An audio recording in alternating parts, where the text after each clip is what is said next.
Singareni collieries లో కాంగ్రెస్ ప్రభుత్వం వచ్చిన తర్వాత వరుసగా ఒకటికి మించిన కుంభకోణం మరొకటి బయటపడతా ఉన్నది. దాన్ని బయట పెడతా ఉన్నది మా పార్టీ నాయకత్వం. 15,000 కోట్ల కుంభకోణం రేవంత్ రెడ్డి గారి బావమరిది సృజన్ రెడ్డి గారి కనుసన్నల్లో సైట్ విజిటేషన్ సర్టిఫికెట్ పేరిట జరిగిన కుంభకోణాన్ని బయటపెట్టింది బీఆర్ఎస్ పార్టీ.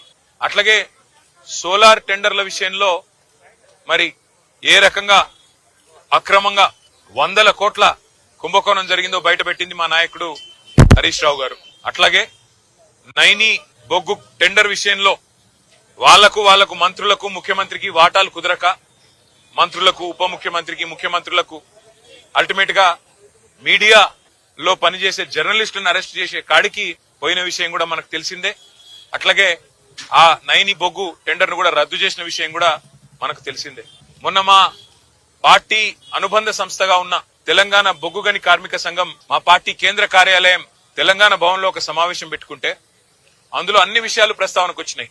ఎట్లా సింగరేణి సంస్థ ఈ రోజు మొత్తం కార్మికుల పొట్టగొడుతున్నది, కేసీఆర్ గారి ప్రభుత్వం ఉన్నప్పుడు ఎట్లా 19,000 వారసత్వ ఉద్యోగాలు మెడికల్ ఇన్వాలిడేషన్ బోర్డు ద్వారా ఇవ్వడం జరిగింది, ఏ రకంగా ఇవాళ కాంగ్రెస్ ప్రభుత్వం వచ్చిన తర్వాత మరి ఆ బోర్డు మొత్తం ఎత్తేసి 11 నెలలుగా బోర్డు మీటింగులు పెట్టకుండా వేలాది మంది పిల్లలకు అన్యాయం చేస్తా ఉన్నారు. అన్యాయం చేయడమే కాకుండా గతంలో కేసీఆర్ ప్రభుత్వం ఇచ్చిన ఉద్యోగాలు మెడికల్ ఇన్వాలిడేషన్ కింద 19,000 ఉద్యోగాలు ఏదైతే ఇచ్చారో వాటి మీద కూడా విజిలెన్స్ ఎంక్వైరీ చేపిస్తామని చెప్పి అసెంబ్లీలో ఉప ముఖ్యమంత్రి బట్టి విక్రమార్క గారు ఏ మాట అయితే చెప్పారో ఇవన్నీ కూడా ఇవాళ సింగరేణిలో కార్మికుల్లో అక్కడుండే ప్రజల్లో కలవరాన్ని రేకెత్తిస్తా ఉన్నాయి.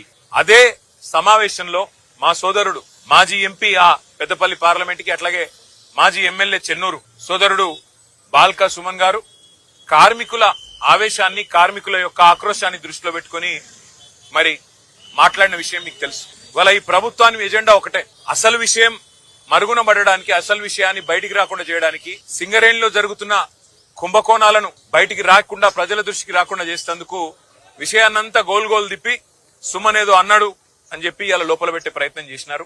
వాళ్ళ చెంచల్ కూడా జైల్లో పెట్టారు. మరి ఆయన మీద ఇష్టమున్న కేసులు ఇష్టమున్న సెక్షన్లు కూడా పెట్టినారు.